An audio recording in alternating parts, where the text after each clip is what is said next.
Alhamdulillah wassalatu wassalamu ala Rasulillah wa ala alihi wa sahbihi wa mawalah. Wa ashhadu an la ilaha illallah wahdahu la syarikalah. Wa ashhadu anna Muhammadan abduhu wa rasuluh sallallahu alaihi wa ala alihi wa sahbihi wa man tabi'ahum bi ihsanin ila yaumiddin. Alhamdulillah, puji syukur kita haturkan kehadirat Allah Subhanahu wa taala di kesempatan sore hari ini. Kembali kita melanjutkan kajian rutin dengan membahas kitab Tazkiyatun Nafs karya Dr. Ahmad Farid hafizahullah ta'ala wara'ah. Dan kita akan membahas satu tema yang diberi judul oleh penulis Sumumul Qalbil Arba'ah, 4 racun bagi hati. Beliau menyebutkan sebuah keterangan yang disampaikan oleh Abdullah Ibn Mubarak. Tapi sebelumnya beliau menyampaikan sebuah kesimpulan apa yang menyebabkan hati ini terkena racun.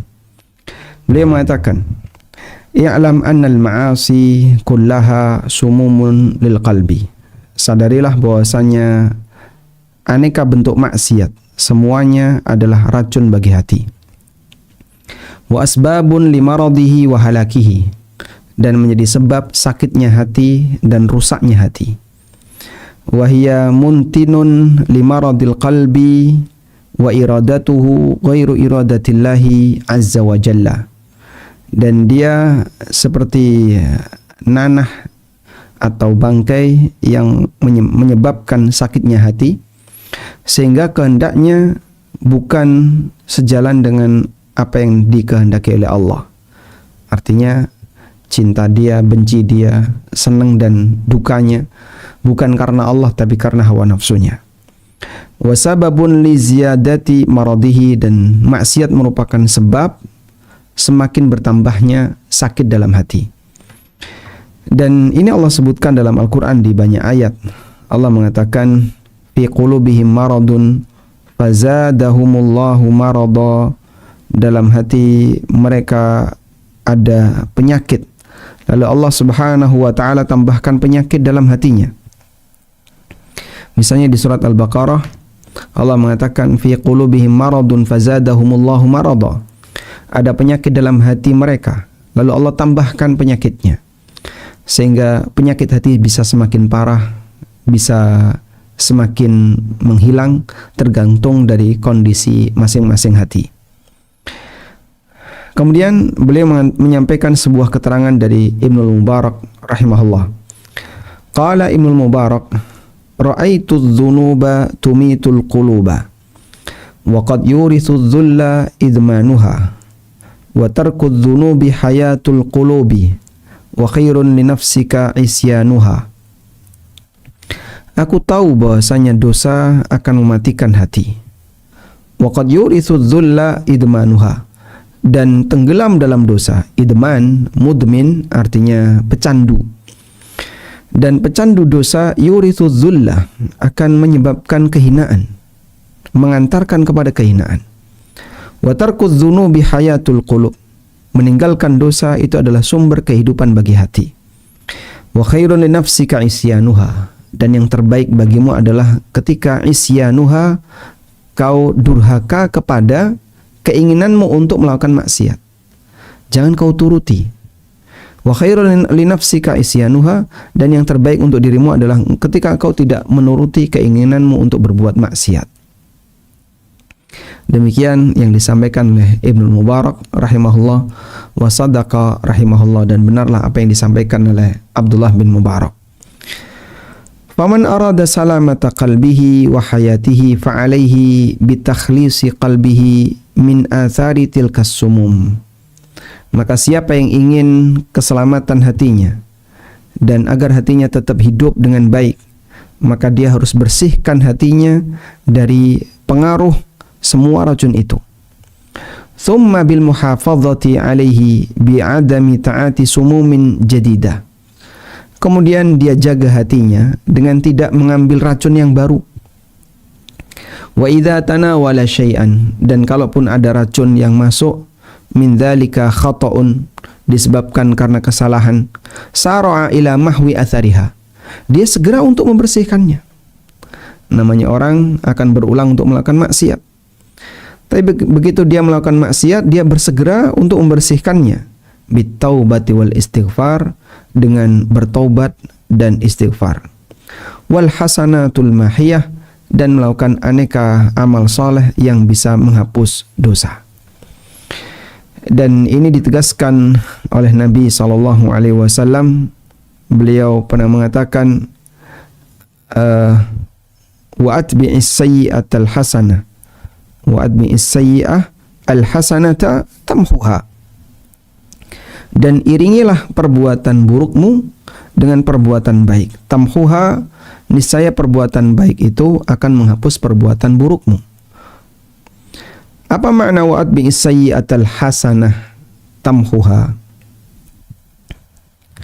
Allah Ta'ala mengatakan wa atbi'is sayyi'atal hasanah. Nabi SAW bersabda, qala sallallahu alaihi wasallam, wa atbi as-sayyi'ah al-hasanah tamhuha. Iringilah perbuatan buruk dengan perbuatan baik. Yang dimaksud mengiringi perbuatan buruk dengan perbuatan baik. Perbuatan baik di situ ada dua makna. Makna yang pertama adalah taubat.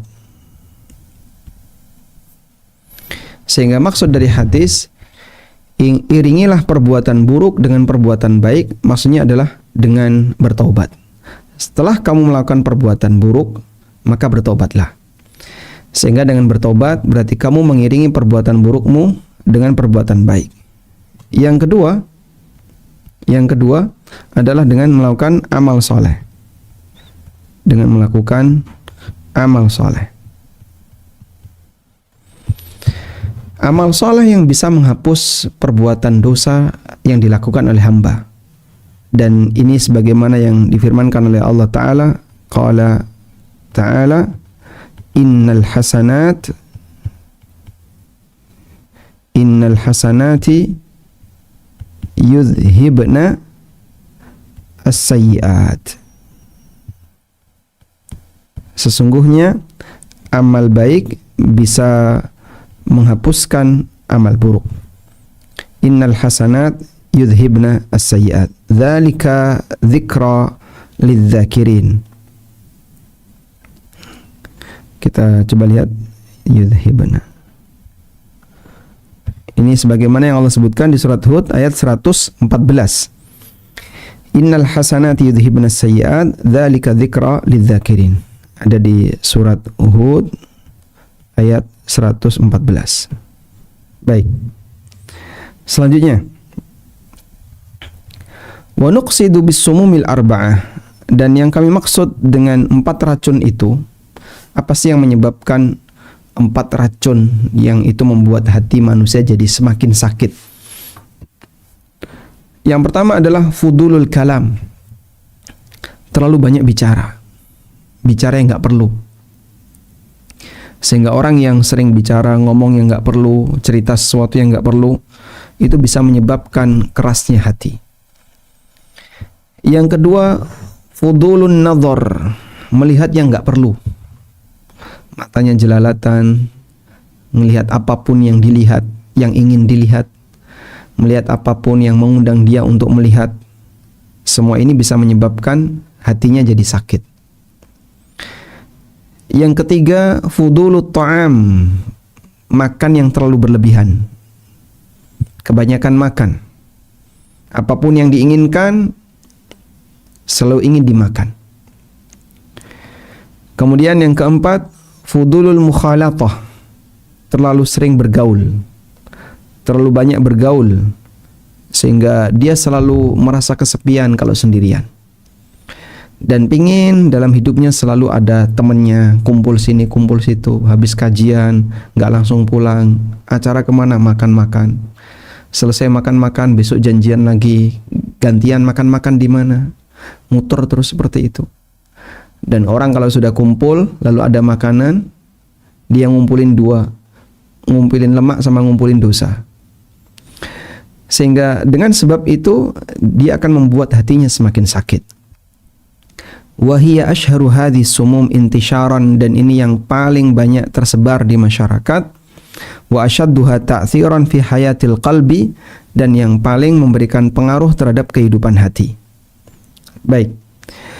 Sekarang coba kita lihat berkaitan dengan masalah fudulul kalam. 4 racun bagi hati.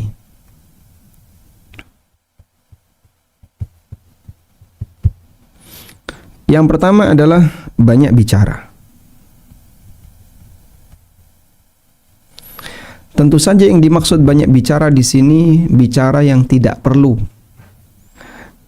dan sebatas ngobrol untuk urusan dunia, sehingga menyebabkan dia rentan berbuat salah, rentan melakukan kesalahan ketika dia bicara. Kita menyampaikan berita, ada peluang berita yang kita sampaikan itu meleset. Meleset dalam arti gimana, Pak? Salah. Sehingga kita menyampaikan berita ternyata ditambah-tambahi atau dikurang-kurangi, maka ada sisi dustanya di sana. Atau kita ngobrol masalah apa, membicarakan yang lain, rentan dengan yang namanya ghibah dan seterusnya. Ada banyak sekali kesalahan yang terjadi karena banyak bicara. Kita bisa tulis misalnya potensi maksiat karena banyak bicara.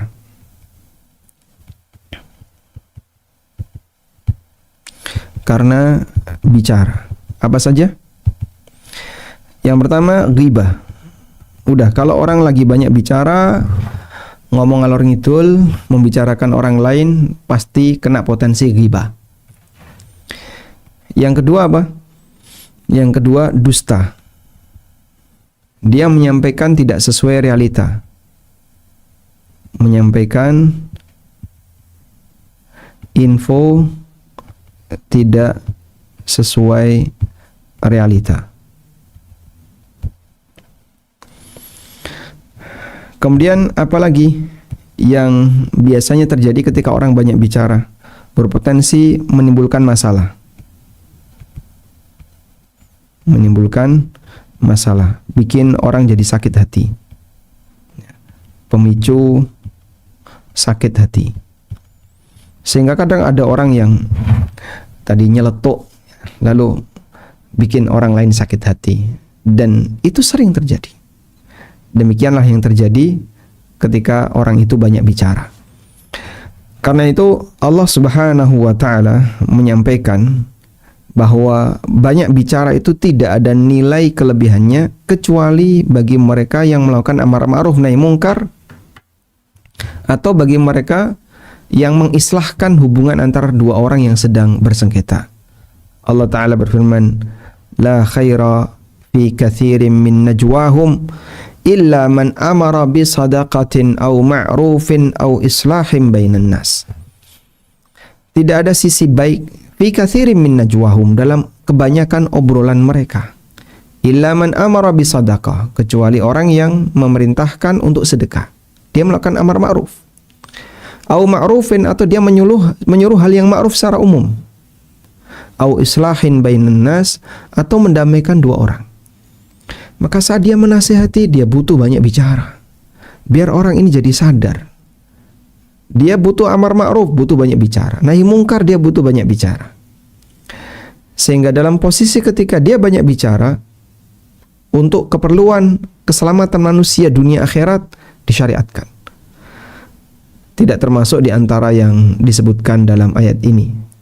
Karena Allah mengatakan tidak ada sisi baik kebanyakan dari pembicaraan manusia, kecuali yang dikecualikan oleh Allah adalah amar ma'ruf nahi mungkar kemudian islah. Ada di surat An-Nisa ayat 114. Baik, kemudian kita coba tulis di sini bicara terpuji. Anda bisa lihat di Quran surat An-Nisa ayat 114. Isinya apa itu? Amar ma'ruf, nahi mungkar, kemudian amar ma'ruf nahi mungkar, kemudian hal yang lain, islah, mendamaikan sengketa, sehingga orang memberi solusi ketika ada orang yang bersengketa. Ini termasuk di antara bentuk bicara yang terpuji. Kemudian ada juga bentuk bicara yang terpuji yang disebutkan oleh Allah dalam Al-Quran. Allah Ta'ala mengatakan, wa man ahsanu qawlan mimman da'a ilallah. Siapakah orang yang lebih baik ucapannya? Ahsanu qawlan. Siapakah yang lebih baik ucapannya? Melebihi orang yang da'a ilallah, mengajak orang lain untuk kembali kepada Allah. Di surat Fussilat ayat 33. Quran surat Fussilat ayat 33. Di situ Allah memberikan pujian untuk orang yang berbicara terpuji, yaitu berdakwah, mengajak kembali kepada Allah. Bicara semacam ini dipuji oleh Allah Subhanahu wa taala. Saya tidak membahas tentang zikir karena zikir jelas ya. Nanti kalau zikir ya turunannya banyak baca Quran, baca kalimat-kalimat thayyibah. Tapi yang sedang kita bahas adalah pembicaraan umum yang terjadi di antara manusia, menyampaikan sesuatu kepada orang lain bukan dalam bentuk zikir, kalimat-kalimat thayyibah atau baca Quran, tapi dalam bentuk obrolan. Seperti ini yang dipuji oleh Allah Subhanahu wa taala dalam Al-Quran. Sehingga kalau kita ingin banyak bicara, maka fokuskan di bagian ini. Sehingga di luar kegiatan dakwah, di luar kegiatan amar ma'ruf nahi mungkar, dia lebih banyak diam. Tapi ketika sudah berurusan dengan amar ma'ruf nahi mungkar, dia yang angkat bicara. Insya Allah orang semacam ini lebih terjaga lisannya. Sehingga Anda bisa menghitung ya, kira-kira yang keluar dari mulut kita ini lebih banyak yang mana? Lebih banyak bicara terpuji ataukah sebaliknya bicara yang tercela? Kalau ini kita nggak bisa, Pak, amar ma'ruf nahi mungkar, islah ketika ada orang sengketa, saya nggak punya kapasitas di situ. Berdakwah kepada Allah, saya tidak punya kapasitas di situ. Baik, jika demikian Anda perlu banyak belajar diam. Maka bagi mereka yang belum punya kapasitas, bagi yang belum punya kapasitas, apa yang harus dilakukan? Banyak belajar untuk diam. Ada sebuah nasihat yang pernah disampaikan oleh seorang ulama. Beliau mengatakan, ta'allamus sumt kama tata'allamuna al-kalam. Abu Darda radhiyallahu anhu mengatakan, ta'allamus sumta kama ta'allamuna al-kalam. Ya, ada pesan dari Abu Darda. Abu Darda pernah mengatakan, ta'allamu as-sumt. Belajarlah untuk diam. Kama tata'allamun al-kalam. Sebagaimana kau belajar untuk bicara. Belajarlah untuk diam sebagaimana kau belajar bicara. Karena ketika orang itu lebih banyak diam, ya minimal dia selamat. Tapi kalau dia banyak bicara, keplesetnya banyak. Dan keplesetnya tadi ya, bisa ghibah, bisa dusta, bisa nyeplos, ya kayak nyeplos lombok, jadi pedes, sehingga membuat orang lain sakit hati. Taib. Karena itu banyak bicara akan membuat hati jadi semakin ya sakit, disebabkan potensi-potensi dosa yang terjadi di sana. Kemudian kita diajarkan pada prinsip untuk menyadari. Sadari bahwa semua yang diucapkan manusia semua yang diucapkan manusia akan terjadi apa? Dicatat malaikat. Maka jangan sampai catatan kita hanya dipenuhi hal yang kosong, nggak ada makna, bahkan isinya maksiat. Sebagaimana yang Allah firmankan dalam Al-Quran, ma yalfidhu min qawlin illa ladaihi raqibun atid. Tidak ada satupun ucapan yang dia lafalkan illa ladaihi raqibun atid, kecuali di situ ada malaikat yang selalu raqib. Raqib artinya mengawasi. Atidun artinya tidak pernah absen. Jadi ini bukan nama malaikat, tapi ini sifatnya. Malaikat pencatat amal itu raqibun, selalu mengawasi, atidun, tidak pernah absen. Sehingga dia selalu hadir untuk memperhatikan apapun yang diucapkan oleh manusia. Saya ngomong A, dicatat A. Saya ngomong B, dicatat B. Baik. Dan dalam hal ini ulama beda pendapat tentang semua yang diucapkan oleh manusia. Apakah termasuk ucapan mubah? Yang dicatat oleh malaikat itu apakah termasuk ucapan mubah? Atau ucapan yang mengandung konsekuensi dosa dan pahala? Saya ulang, yang dicatat oleh malaikat itu ucapan yang mubah ataukah hanya ucapan yang berkonsekuensi dosa dan pahala? Ada dua pendapat ulama dalam masalah ini. Ada dua pendapat. Sebagian ulama mengatakan, dan ini hal yang gaib ya, ini hal yang gaib.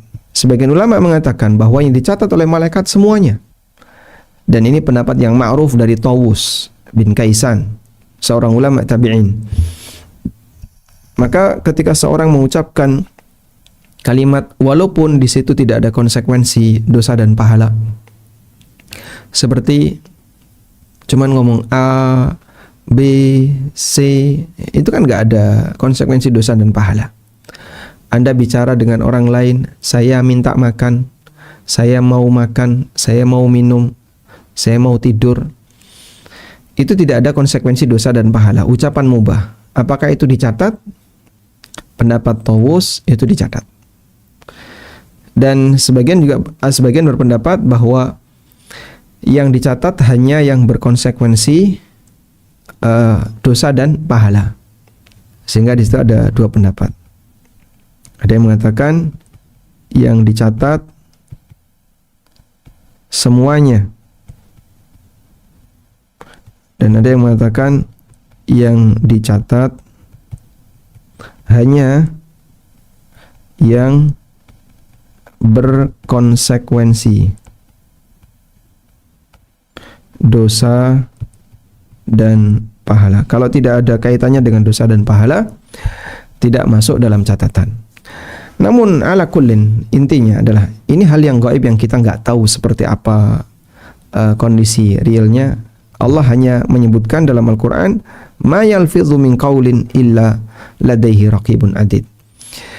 Tidak ada satupun kalimat yang dia ucapkan kecuali di situ ada raqib atid, malaikat yang selalu mengawasi dan hadir, tidak pernah absen, yang mencatat seluruh ucapannya. Sehingga sudah selayaknya kita perlu hati-hati dan waspada. Baik, ini yang pertama. Yang kedua adalah banyak melihat. Yang kedua, jelalatan. Fudulun nazar. Fudulun nazar. Dan Masya Allah, ini penyakit yang sangat sulit untuk bisa disembuhkan dari diri para hamba, karena hidup ini semakin berwarna-warni. Orang yang tinggal di masa silam, jangkauan dia terbatas, dan yang dia lihat terbatas. Kemudian warna-warna dunia tidak sebagaimana sekarang. Aneka pakaian yang membuka aurat mungkin ada, tapi tidak sewarna-warni sekarang. sehingga ujian pandangan untuk masa sekarang mungkin lebih berat daripada dulu. Dan ada satu nasihat yang Allah sebutkan dalam Al-Quran berkaitan dengan adab Nabi Muhammad SAW saat beliau Isra Mi'raj. Adab Nabi saat Mi'raj ke langit. Di surat An-Najm, Allah Subhanahu wa taala menyebutkan bagaimana Rasulullah sallallahu alaihi wasallam menjaga adab ketika beliau dinaikkan oleh Allah ke langit. Allah taala berfirman, "Ma zaghal basaru wa ma tagha." Ma zaghal basaru wa ma tagha. Coba kita lihat di sini. Walaqad ra'ahu nazlatan ukhra. Nabi SAW melihat Jibril di kesempatan yang lain. Inda sidratil muntaha, di dekat sidratul muntaha. Indaha jannatul ma'wa, di sana ada surga tempat kembali. Idh yaghsha sidrata ma yaghsha. Ketika pohon sidr itu, pohon bidara itu, yaghsha sidrata ma yaghsha, dia mengalami perubahan yang sangat indah. Coba kita lihat di tafsirnya ya. Idh yaghsha sidrata ma yaghsha. Abdullah bin Mas'ud bercerita, lamma usriya bi Rasulillah sallallahu alaihi wasallam intaha bi ila sidratil muntaha. Ketika Nabi SAW Isra Mi'raj, beliau sampai di Sidratul Muntaha. Wahiyya fis sama'is sabi'ah. Dan ketika itu beliau berada di langit yang ketujuh. Ilaiha yantahi ma ya'ruju bihi minal ardi wa yuqbadu minha. Sampai disinilah semua yang naik dari bumi itu berada di puncaknya. Wa ilaiha yantahi ma yahbitu min fawqiha fa yakbitu minha. Dan dari sini titik awal yang mau diturunkan ke bumi. Idh yaghsha sidrata ma yaghsha, qala Farash min dhahabin wa'ata Rasulullah sallallahu alaihi wasallam. Ketika bidara itu ditutupi sesuatu yang menutupinya. Ada yang mengatakan ditutupi dengan kemilau emas. Wallahu a'lam. Sehingga kelihatan sangat indah. Ada juga yang menyebutkan dalam riwayat yang lain. Abu Ja'far Ar-Razi meriwayatkan, "Faghashiyaha nurul khalaq wa ghashiyatha al-malaikah mithlul ghurban hina yaqa'na 'ala syajar." Ditutupi dengan cahaya al-khalaq dan ditutupi oleh para malaikat seperti burung-burung gagak yang bertengger di sebuah pohon, sehingga warnanya berubah.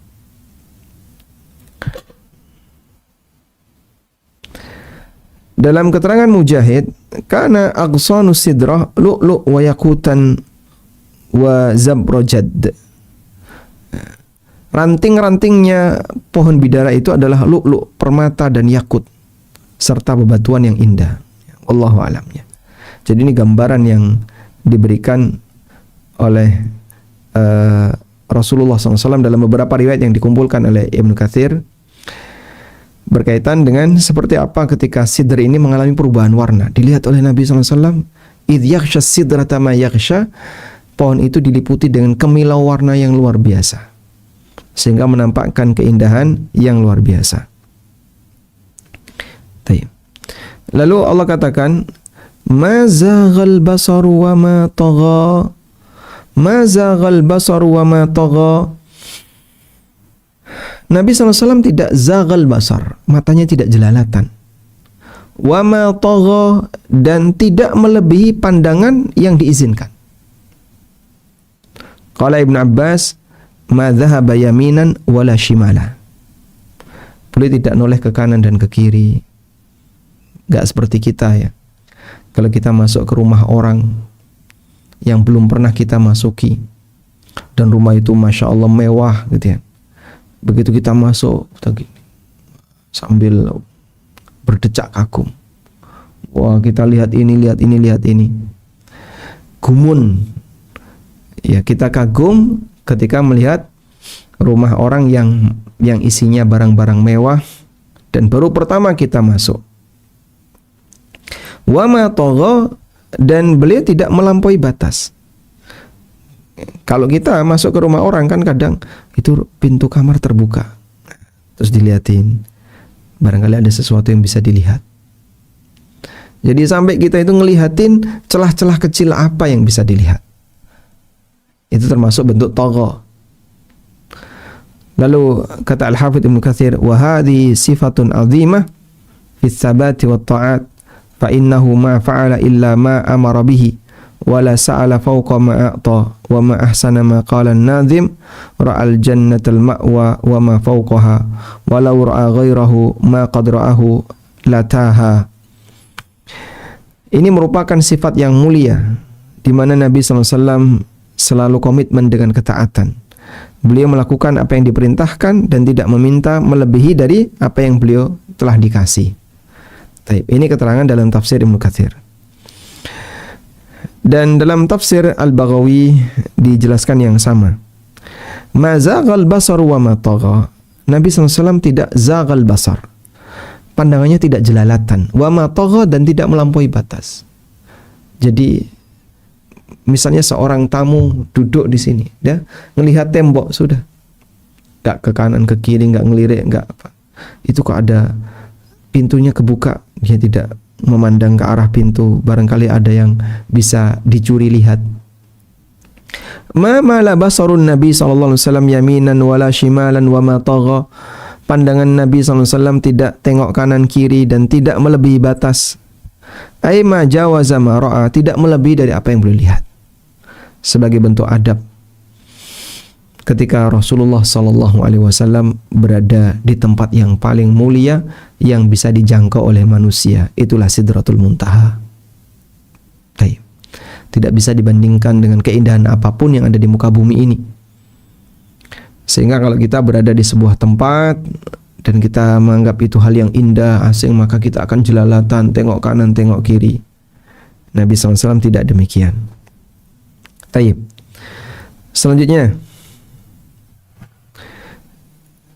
Dan ini tadi ada di surat An-Najm ayat 17. Ya. Surat An-Najm ayat 17. Di mana Nabi SAW tidak jelalatan. Nabi SAW beliau yang pertama tidak jelalatan. Yang kedua tidak melebihi batas pandang. Nah, dan ini merupakan adab yang beliau lakukan ketika beliau menghadap Allah Subhanahu wa taala. Kemudian di sana ada kasus yang Allah sebut sebagai mata pengkhianat. Mata pengkhianat. Allah Ta'ala mengatakan, ya'lamu kha'inatal a'yun wa ma tukhfis sudur. Ya'lamu kha'inatal a'yun. Dia mengetahui mata pengkhianat. Wa ma tukhfis sudur, dan apa yang tersimpan dalam hati. Kayak apa sih Pak mata pengkhianat itu? Kayak mata pengkhianat itu Pak? Al-Hafidz Ibnu Katsir rahimahullah ta'ala menyebutkan keterangan Ibnu Abbas tentang mata pengkhianat. Qala Ibnu Abbas radhiyallahu anhu mengatakan, ya'lamu kha'inatal a'yun. Allah mengetahui mata pengkhianat. Wa huwa rajulu yadkhulu ala ahli baitahum. Ada orang yang dipersilahkan masuk ke rumah orang lain. Wa fihimul mar'a al-hasana. Di dalam rumah itu ada wanita cantik. Ai au tamurru bihi wa bihim al-mar'ah al-hasana. Atau ketika ada orang lewat, kemudian ketemu dengan beberapa orang yang di situ ada wanita cantik. Fa idza ghafalu lahadha ilaiha. Kalau mereka sedang tidak perhatian, orang ini ngelirik wanita tadi. Fa idza fatanu ghadda. Kalau mereka sedang menghadap dirinya, ghadda, dia ghaddul basar. Fa idza ghafalu lakhadha. Fa idza fatanu ghadda basarahu. Kalau orang-orang lagi gak konsentrasi, dia ngelirik. Kalau orang lagi konsentrasi, dia nundukin pandangan. Begitu. Terus seperti itu. Waqad ittala Allahu min qalbihi annahu wadda allau tala'a ala farjiha. Dan Allah tahu bahwa hati orang ini punya keinginan untuk melihat kemaluannya. Allah tahu hati orang ini punya keinginan untuk melihat kemaluan wanita tersebut. Demikian yang disampaikan oleh Ibnu Abbas, rawahu Ibnu Abi Hatim. Nah, dan seperti itu, ini bicara orang soleh ya. Kalau orang yang nggak terbiasa dengan hijab dan seterusnya ya pasti saling melihat dan nggak ada batas. Tapi orang-orang soleh yang terkadang mereka punya mata pengkhianat, lagi bareng sama suaminya, lalu ada lelaki, istrinya ngelirik, mumpung suaminya nggak tahu, khainatul a'yun, mata pengkhianat, lagi bareng sama istrinya, suaminya ngelirik wanita yang lain, mumpung istrinya lagi nggak konsen, khainatul a'yun, ya'lamu khainatul a'yun, Allah mengetahui mata pengkhianat. Ketika lagi bersama, ada rombongan banyak orang. Kalau kemudian orang lagi melihat dia ghaddul basar, dia menundukkan pandangan, seperti menampakkan orang yang khusyuk, tidak peduli dengan suasana di sekitar. Begitu yang lain lagi nggak fokus, dia curi-curi lihat, dia ngelirik. Ya'lamu kha'inatul a'yun, Allah mengetahui mata pengkhianat. Bahkan kadang ada ustadz lagi kajian gitu ya, sudah ada tabirnya padahal itu, tapi ada celah-celah tabir. Kadang ada yang lirik lewat itu. Nah, ketika ketahuan dia ngelirik, dia ngilang. Ya'lamu kha'inatul a'yun, Allah tahu mata pengkhianat. Maka demikianlah manusia, terkadang mereka sangat sulit untuk menjaga mata dan pandangannya, sehingga ini sebenarnya bisa membuat penyakit dalam hatinya. Baik. Selanjutnya, ada sebuah pesan yang pernah disampaikan oleh sebagian ulama berkaitan dengan masalah udulun nadhar, terlalu sering jelalatan, terlalu banyak melihat. Kita tulis dulu tentang mata pengkhianat. Tadi ada di surat Ghafir ayat 19. Di surat Ghafir ayat 19.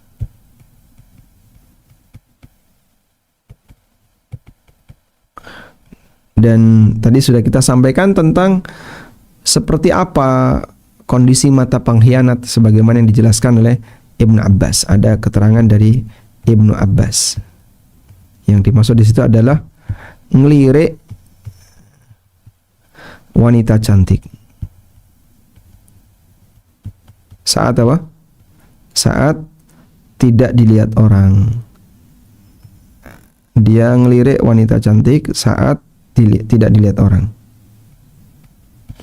Melirik wanita saat tidak dilihat orang.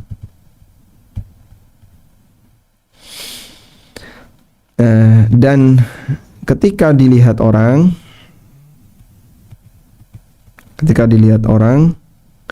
dia ghaddul basar, dia tundukkan pandangan.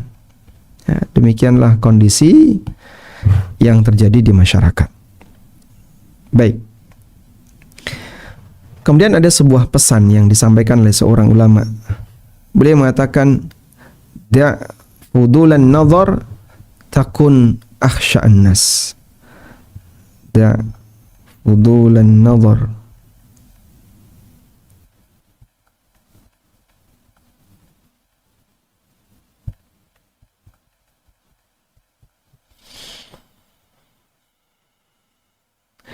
tinggalkan terlalu sering melihat jelalatan, maka kau akan menjadi orang yang paling khusyuk. Perkataan siapa ini? Man taraka fudulan nadhar. Kalimatnya gimana? Siapa yang dia meninggalkan kondisi sering jelalatan, maka dia akan menjadi manusia yang paling khusyuk.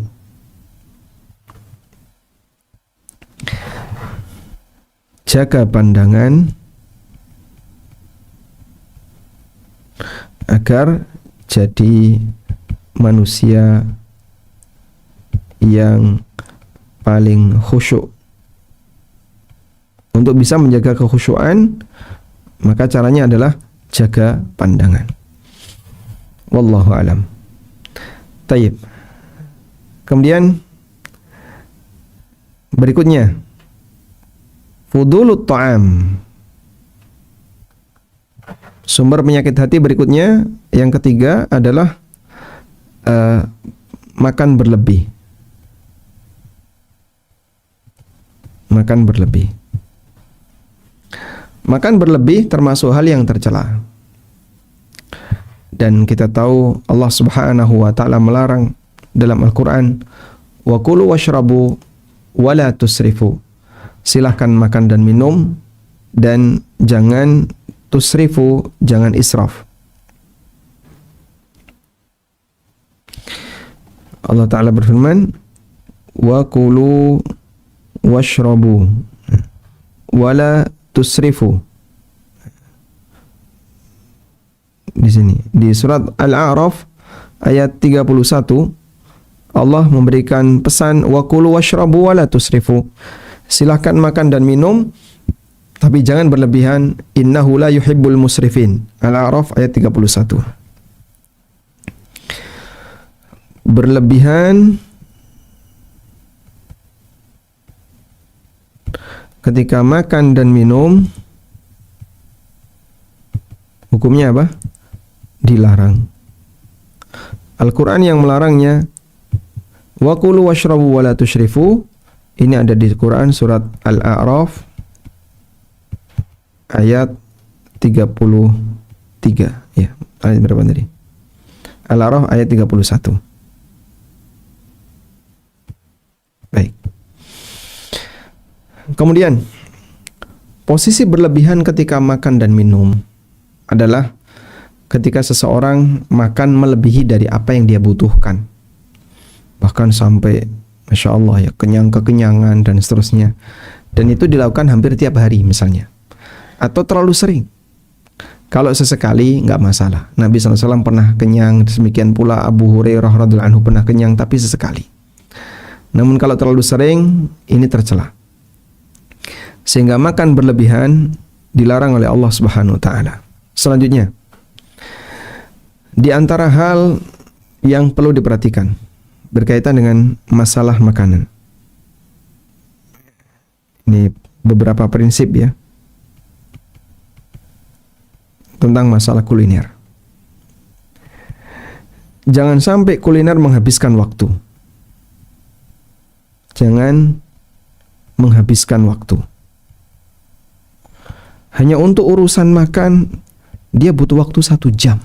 Sekali makan. Bahkan mungkin lebih. Ini hal yang sia-sia. Para ulama di masa silam kalau makan paling cepat. Sehingga mereka kalau makan, diremuk itu rotinya. Sebelum dimakan diremuk dulu, dikasih air, biar gampang dikunyah. Udah, makan selesai. Makan, perut terisi, selesai. Sehingga jangan sampai menghabiskan waktu.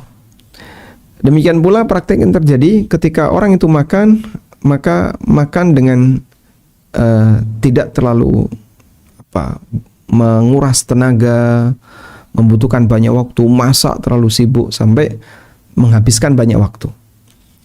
Maka praktek yang dilakukan oleh sebagian orang, ngejar kulineran ya. Ayo kita makan di sana, ke sana, macet ya. Sampai di lokasi, Masya Allah, saking ramenya nggak dapat tempat duduk. Terus ngapain? Antri dulu. Antri. Nungguin meja.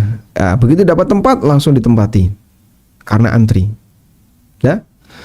Kemudian habis itu dia makan sambil ngobrol lama sekali. Pesen ini dulu, pesen lama sekali. Masya Allah. Ini ngapain? Sekali makan antrinya panjang.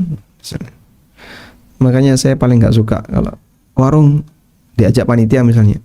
Kalau sendiri kan malas sudah. Diajak panitia, mampir di warung ini. Rame, pindah pokoknya.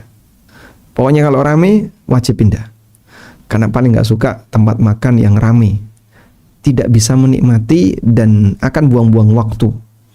Ngantri dulu, apalagi ngantri dulu. Cari tempat makan yang tidak rame, ya.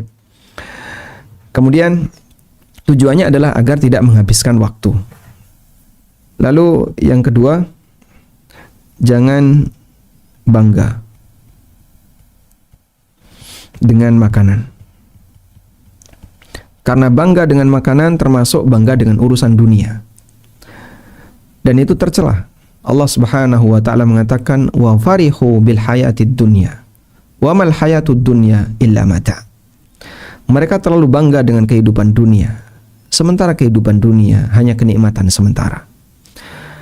Bentuk bangga dengan makanan adalah ya sebagaimana contoh yang sering kita lihat, di foto, di share, di foto, di share. Sehingga dia bangga dengan makanan itu, lalu dia foto, lalu dia share. Ini bahaya. Ketika dia mendapatkan makanan yang sederhana, tidak pernah difoto. Kalau makanannya mewah, difoto, terus di-share. Demikianlah contoh orang yang terlalu bangga dengan makanan. Dan bangga dengan makanan, ini sama dengan bangga dengan dunia. Bangga dengan urusan dunia. Dan kita tahu bangga terhadap urusan dunia, hukumnya tercela. Baik.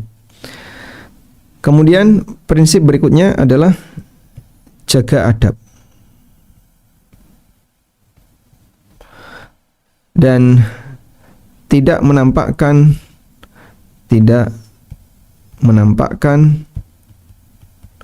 kemewahan. Nabi SAW ketika makan, beliau makan itu seperti gaya budak. Dan beliau sendiri yang menyampaikan itu. Rasulullah SAW ketika beliau makan, maka cara beliau makan itu seperti gayanya budak. Coba kita lihat di sini.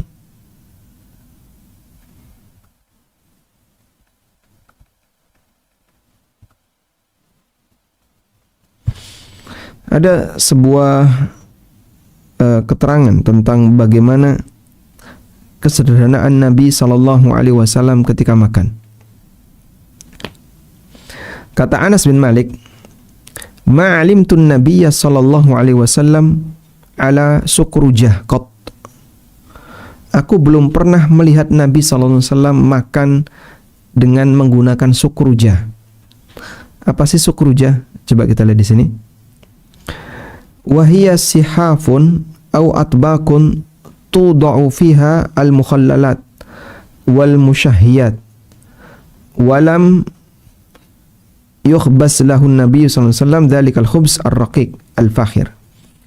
Yang dimaksud dengan sukrujah adalah nampan atau meja yang dipakai untuk makan. Jadi Anda bisa lihat seperti meja anak TPA atau meja orang yang belajar, ada meja kecil. Nabi SAW nggak pernah makan pakai seperti itu. Apalagi di atas meja seperti ini. Beliau makan di bawah, bukan di atas meja. Wala khubizalahu muraqqaqun qat. Dan Nabi SAW tidak pernah dibuatkan roti dari gandum yang lembut, dari gandum yang bagus. Sehingga makanan beliau rotinya roti biasa, roti sederhana, bukan roti yang mewah. Ada sebagian orang yang hampir semua makanannya itu branded, bermerek, jajan-jajanannya bermerek, branded itu ya. Sehingga jarang dia menyentuh makanan yang kurang bermerek. Hampir semua jajanannya itu bermerek, bahkan impor dari luar. Ya mungkin mungkin mahal, tapi ini bisa jadi terlalu mewah. Wala akala ala khiwanin qat, dan Nabi SAW tidak pernah makan ala khiwan. Coba kita lihat di sini makna khiwan. Rasulullah SAW tidak pernah makan dengan menggunakan khiwan.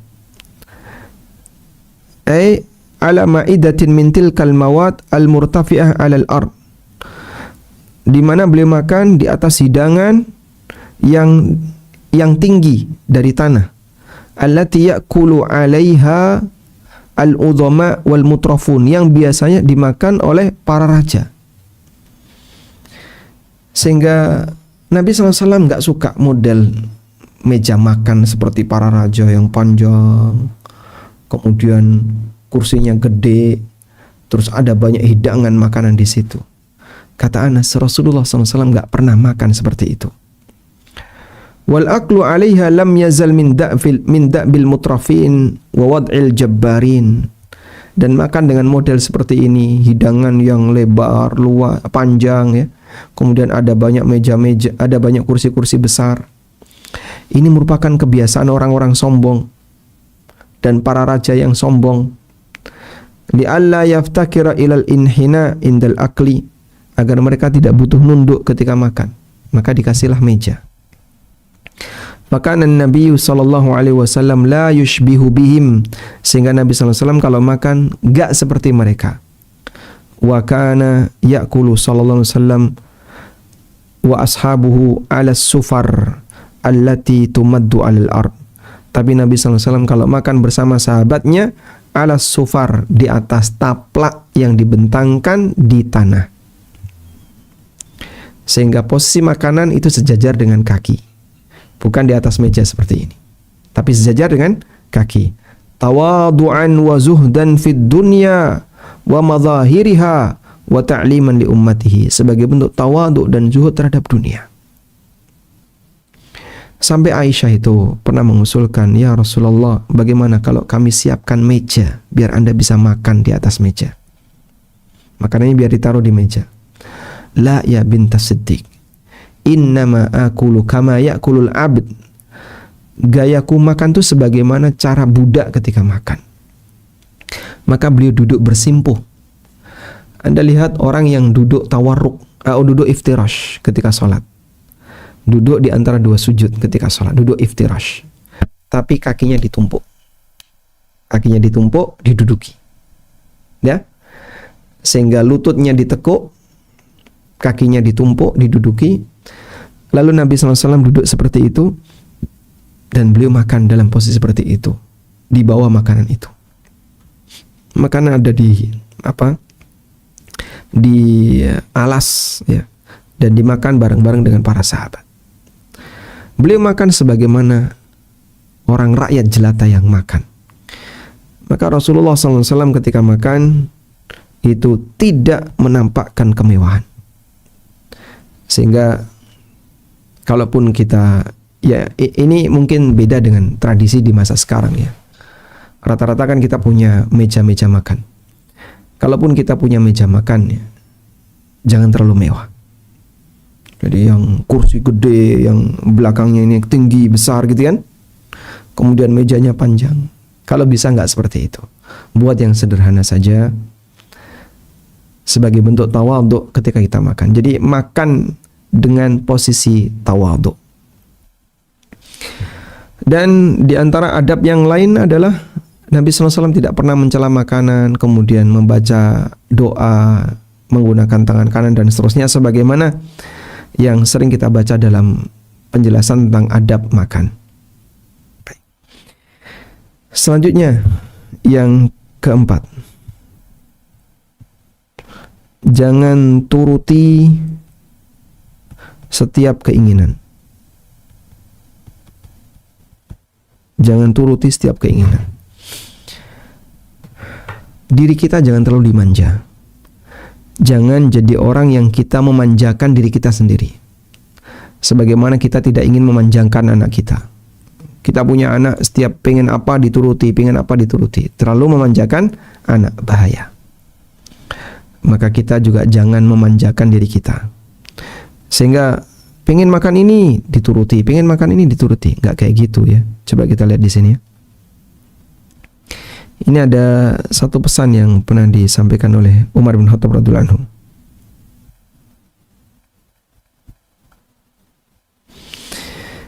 Dalam penjelasan yang disampaikan oleh Al-Hafidz Ibnu Katsir untuk firman Allah Subhanahu wa taala di surat Al-Furqan ayat 67.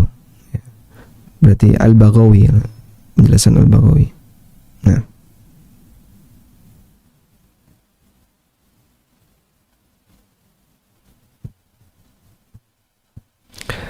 Umar pernah mengatakan, qala Umar bin Khattab, dalam penjelasan Al-Baghawi untuk surat Al-Furqan ayat 67.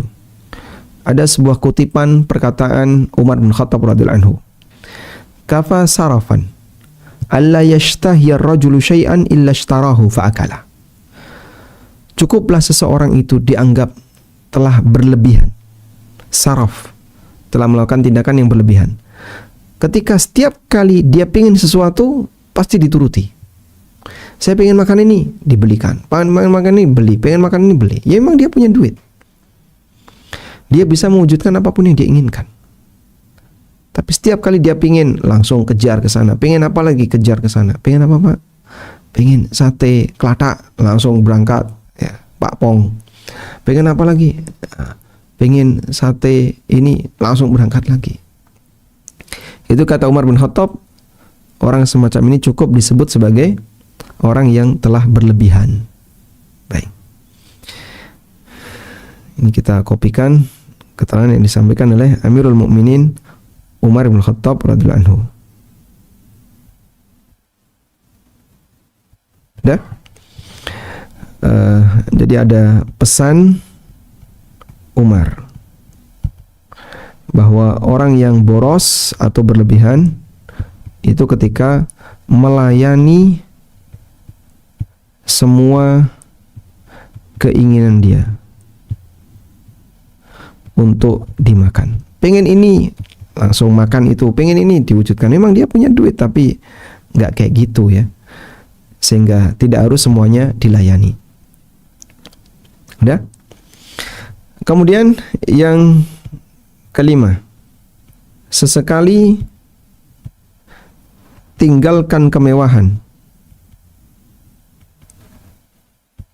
Sesekali tinggalkan kemewahan karena takut amal kita disegerakan balasannya. Disegerakan balasannya di dunia. Baik. Coba saya bacakan riwayat berikut. Diceritakan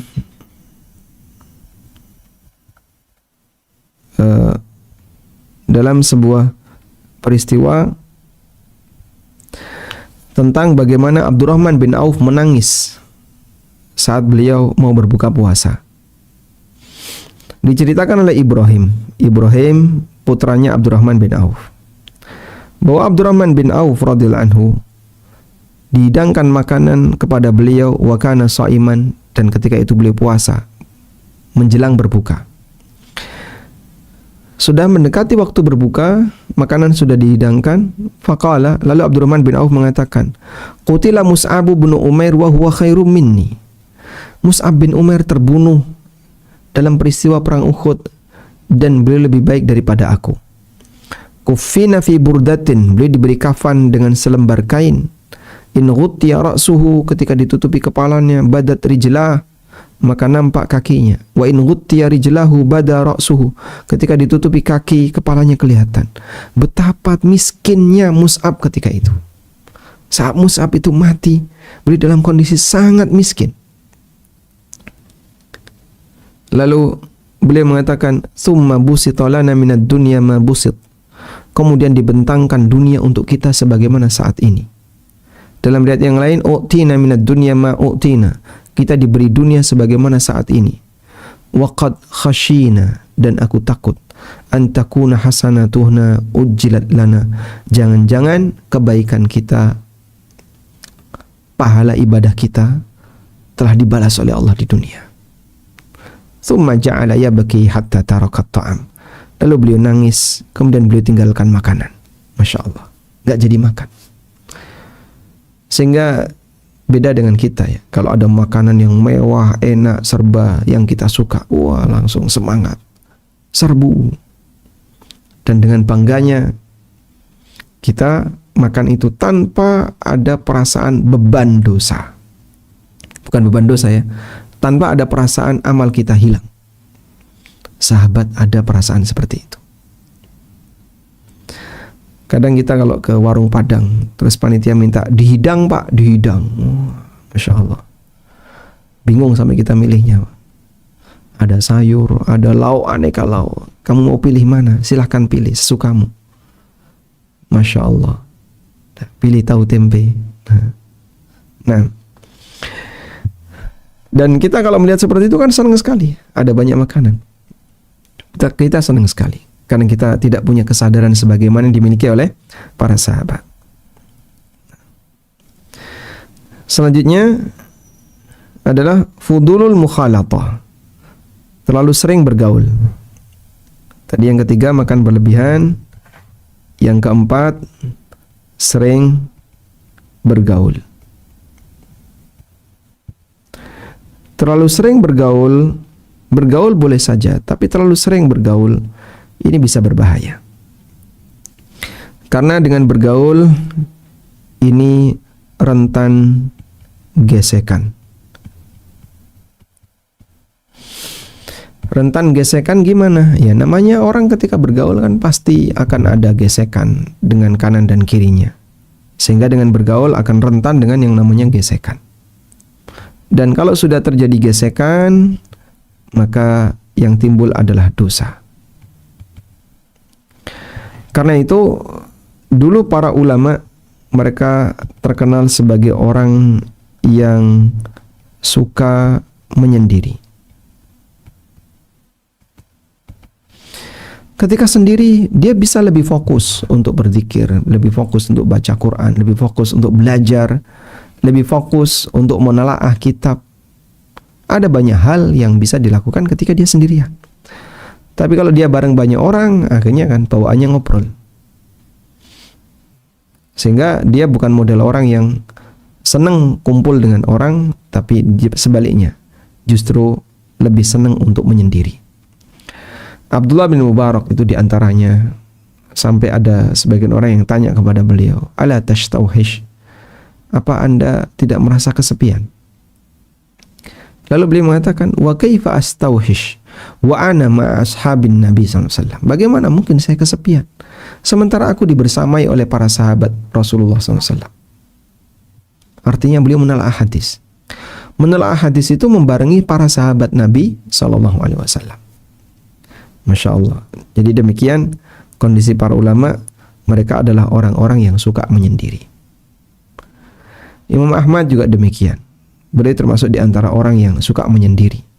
Imam Bukhari juga sama. Sehingga dalam rombongan terus istirahat. Rombongan perjalanan istirahat. Nah biasanya kan mereka terus kumpul buka makanan bareng-bareng. Imam Bukhari ngambil tempat yang sepi. Terus beliau menyendiri di situ.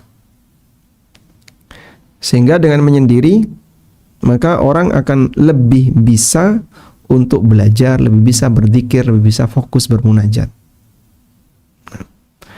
Karena itu batasi, jangan menjadi orang yang suka bergaul. Wallahu alam. Demikian yang bisa kita sampaikan, beberapa hal berkaitan dengan masalah racun bagi hati. Semoga Allah Subhanahu wa taala memberikan hidayah kepada kita dan Allah jadikan hati kita bersih dari semua kotoran-kotoran yang berbahaya. Wa sallallahu ala nabiyyina Muhammadin wa ala alihi wa sahbihi wasallam.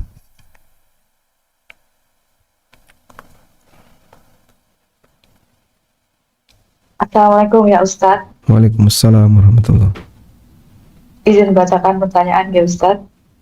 Bismillah. Assalamualaikum warahmatullahi wabarakatuh ya Ustadz. Izin bertanya.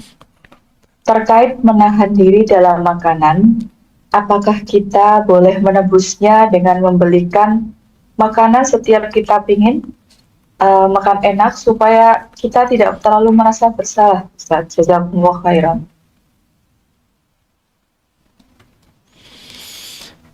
Wallahu alam, insyaallah hal yang baik ya. Ketika Anda ingin makan yang enak, lalu Anda berikan kafarah dengan cara saya belikan orang lain makan yang sama untuk dikasihkan kepada orang yang tidak mampu. Cuman tidak semua keinginan yang muncul dari diri kita harus semuanya dituruti. Pengen ini turuti, pengen ini turuti. Aku kok penasaran dengan makanan ini, dituruti. Aku penasaran dengan makanan ini, dituruti. Itu nggak ada ujungnya. Dan demikian seperti ini yang seharusnya kita latih diri kita untuk disapi, sehingga saat dirinya punya keinginan, saya pengen ini, saya enggak turuti kamu, wahai jiwaku, kamu akan saya sapi. Ya, sesekali dibuat demikian, terutama untuk makanan-makanan yang membuat kita kepo ya. Maka sebaiknya tidak semuanya harus dituruti. Wallahu a'lam. Jazakumullah khairan Ustaz atas jawabannya. Pertanyaan berikutnya Ustaz. Bismillah. Assalamualaikum warahmatullahi wabarakatuh ya Ustaz. Waalaikumsalam warahmatullahi wabarakatuh. Assalamualaikum ya Ustaz. Semoga Allah senantiasa melindungi Ustaz sekeluarga. Amin. Walakum bimithlin. Saya seorang ayah.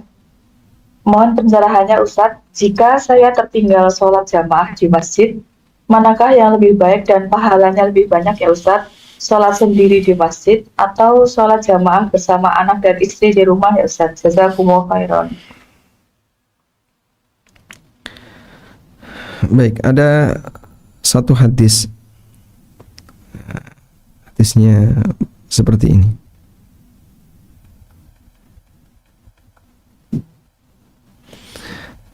Mungkin ini bisa kita jadikan sebagai kunci jawabannya.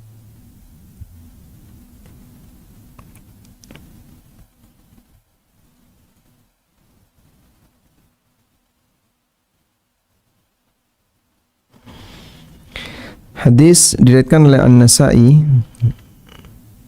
Rasulullah sallallahu alaihi wasallam pernah bersabda.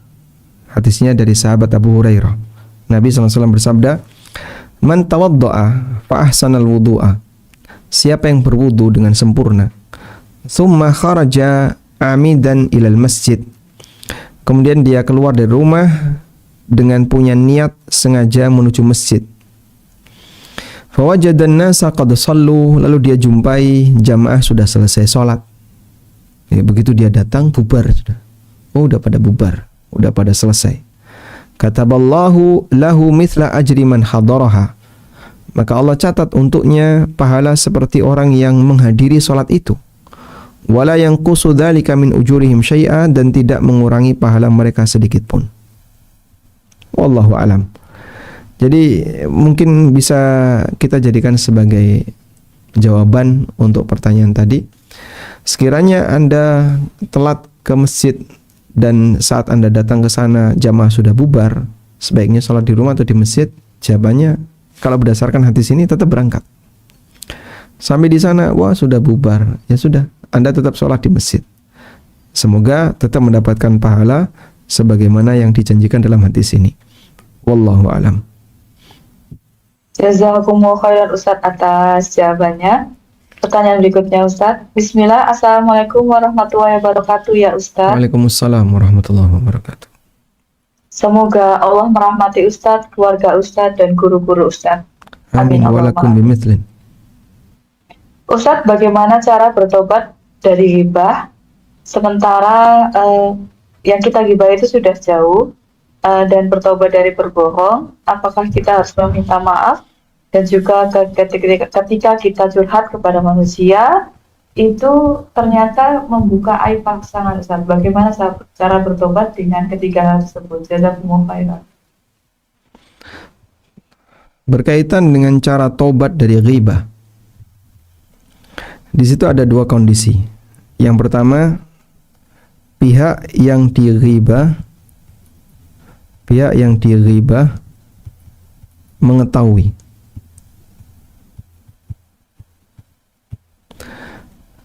Ketika pihak yang dighibah mengetahui, maka tobat kita adalah tentu saja minta maaf kepada yang bersangkutan. Yang kedua, pihak yang dighibah tidak tahu. Pihak yang dighibah tidak tahu. Dominan ghibah seperti ini. Kita menggibah orang dan yang kita ghibah tidak tahu. Nah, apakah perlu minta maaf? Ulama beda pendapat. Dan pendapat yang lebih kuat tidak perlu minta maaf. Pendapat yang lebih tepat adalah tidak minta maaf. Karena dia nggak tahu. Sebab kalau dia beritahu lalu minta maaf, akan lebih besar, lebih panjang masalahnya. Ya. Sehingga dalam posisi ketika dia tidak tahu, maka tidak perlu minta maaf. Oh, kok enak Pak kalau kayak gini? Nah, tapi ada konsekuensinya. Apa? Dia wajib memutihkan, ya, dia wajib memutihkan nama baik orang itu di majelis yang sama. Sehingga kalau dia sudah menggibah di majelis A, dihadiri oleh berapa? 5 orang, ya. Misalnya Budi, Adi, Rudi, Teddy, dan Didi. Udah, dia gibah di situ. Lalu majelis ini bubar. Ganti hari, 5 orang ini kumpul lagi. Nah, saat 5 orang ini kumpul lagi, dia harus memuji, memutihkan nama baik orang yang digibah. Nah, dia sampaikan misalnya pujian kepada orang yang digibah, sehingga mengembalikan nama itu. Intinya, sebagaimana kemarin dia sudah mencaci maki orang itu di majelis tersebut, berikutnya dia membela orang itu di majelis tersebut. Itulah bentuk taubat dari ghibah. Selanjutnya terkait apa tadi? Curhat kepada orang lain yang ternyata itu membuka aib pasangan. Ya, maka mungkin Anda bisa sampaikan kepada orang itu bahwa suami saya adalah orang baik seperti ini. Anda berikan pujian agar tidak memberikan kesan yang buruk tentang pasangan Anda di hadapan orang tersebut. Wallahu a'lam. Jazakumullah khairan Ustaz atas jawabannya. Pertanyaan berikutnya Ustaz. Assalamualaikum warahmatullahi wabarakatuh ya Ustaz. Waalaikumsalam warahmatullahi wabarakatuh. Semoga Allah selalu menjaga dan merahmati Ustaz, keluarga serta tim ANB dan semua jamaah kajian selalu dalam hidayah sunnah dari Allah Azza wa Jalla. Amin walakum bimithlin. Ustaz, seperti tadi yang dikatakan Rasulullah mengangkat atau melipat satu kaki ketika makan atau duduk di lantai. Apakah melipat atau mengangkat kaki ini juga berlaku untuk akhwat ya Ustaz? Jazakumullah khairan. Jadi bukan melipat satu kaki tapi 2 kaki. Seperti duduk iftirash, bukan duduk cigang ya, tapi duduk iftirash. Ya, Anda lihat duduk iftirash, ya. Seperti yang kita tahu duduk iftirash, dia melipat 2 kaki, seperti ini ya, melipat 2 kaki, bukan melipat satu kaki. Tapi kakinya ditumpuk, ya, atau dibuat bersebelahan seperti ini, lalu diduduki. Ditumpuk bisa dibuat bersebelahan.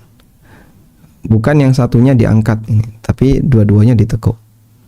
Itu duduk makan yang sesuai sunnah. Sementara yang ma'ruf duduk cigang, wallahu alam, ada sebuah riwayat tapi bukan sabda Nabi, bukan cerita tentang Nabi sallallahu alaihi wasallam. Jadi yang lebih tepat dua-duanya ditekuk. Nah, duduk kayak gini kan bagi ikhwan maupun akhwat dua-duanya berlaku. Wallahu a'lam. Jazakumullah khairan Ustaz atas jawabannya. Pertanyaan berikutnya Ustaz. Bismillah. Assalamualaikum warahmatullahi wabarakatuh ya Ustaz. Waalaikumsalam warahmatullahi wabarakatuh. Ustaz, mohon nasihatnya. Saya haid 3 hari, kemudian bersih dan mandi. 2 hari kemudian keluar lagi, flek sedikit Ustaz, dan ini terjadi setelah melahirkan anak kedua. Apakah sholat yang dikerjakan dalam jeda 2 hari tersebut syah ya Ustaz? Jazakumullah khairan. Baik. Haid itu dijelaskan oleh Allah dalam Al-Quran. Yas'alunaka 'anil mahid qul huwa adhan fa'tazilun nisa'a fil mahid. Mereka bertanya kepadamu tentang al-mahid, tentang tempat keluarnya darah haid. Qul huwa adhan, katakanlah bahwasanya haid itu kotoran. Dan yang dimaksud di situ adalah darah haid. Darah haid itu najis. Fa'tazilun nisa'a fil mahid, maka jauhilah wanita, maksudnya jangan melakukan hubungan badan di tempat keluarnya darah haid. Karena itu begini, cairan yang keluar dari rahim, cairan dari rahim ini ada dua. Pertama darah, kedua selain darah. Kalau yang keluar darah ini ada 3 kemungkinan: haid, nifas, istihadhah. Udah? Kalau Anda normal, artinya bukan wanita yang mengalami istihadhah, maka sudah nggak ada istihadhah pada diri Anda. Kalau Anda normal, istihadhah ini terjadi pada orang yang nggak normal. Sehingga wanita yang tidak pernah punya pengalaman istihadhah, ya dia nggak mengalami istihadhah, dia normal-normal saja. Nifas hanya ketika melahirkan, maka setiap keluar darah itu haid, walaupun 2 hari, 3 hari.